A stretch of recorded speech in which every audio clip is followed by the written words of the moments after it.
sur l'AERA TV, les rendez-vous des ressources humaines. Aujourd'hui, nous parlons des ruptures conventionnelles collectives et nous accueillons Fousia. Bonjour Evelyne. La rupture conventionnelle collective offre aux entreprises un cadre légal sécurisé pour organiser des départs volontaires. Est-ce une vraie révolution ? La rupture conventionnelle collective, qu'on appelait plan de départ volontaire, existait depuis longtemps. Les sources étaient jurisprudentielles et non codifiées.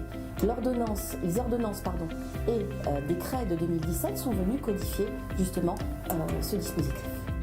Qui dit plan de départ volontaire ne sous-entend pas difficulté économique. Une entreprise saine financièrement peut organiser une rupture conventionnelle collective. Alors pourquoi faire un plan de départ volontaire s'il n'y a pas de difficulté économique ? La rupture conventionnelle collective permet une plus grande adaptabilité de l'entreprise face au challenge des transformations des métiers, notamment le digital. Lui permet aussi la réorganisation ou l'organisation des effectifs face à l'évolution des métiers. Donc c'est un outil finalement de gestion de l'entreprise. La rupture conventionnelle collective présente aussi double intérêt pour le salarié, à savoir qu'il part dans un cadre un peu plus sécurisé, à savoir qu'il bénéficiera des allocations chômage et de son indemnité de rupture au minimum égal aux indemnités de licenciement qu'il aurait perçues. Et enfin, pour le climat social, cela est aussi plus serein. L'essor des ruptures conventionnelles individuelles a été très important. Aujourd'hui, quelle est la position des syndicats de salariés vis-à-vis de cette nouvelle rupture conventionnelle collective ? Donc oui, les syndicats sont réservés. Les syndicats sont réservés pour deux raisons.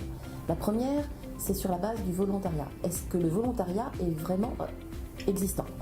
La deuxième étant sur finalement les mesures d'accompagnement, puisque la rupture conventionnelle collective peut être moins disante que finalement le plan social.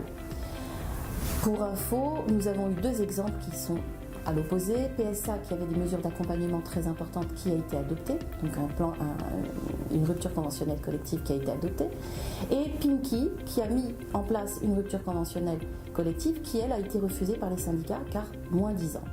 En conclusion, deux préconisations pratiques. La première, définir avant de présenter un projet de rupture conventionnelle collective une vraie stratégie autour de pourquoi on le fait, comment on le fait. La seconde, c'est construire des propositions d'une certaine consistance pour obtenir la signature d'un accord majoritaire des organisations syndicales.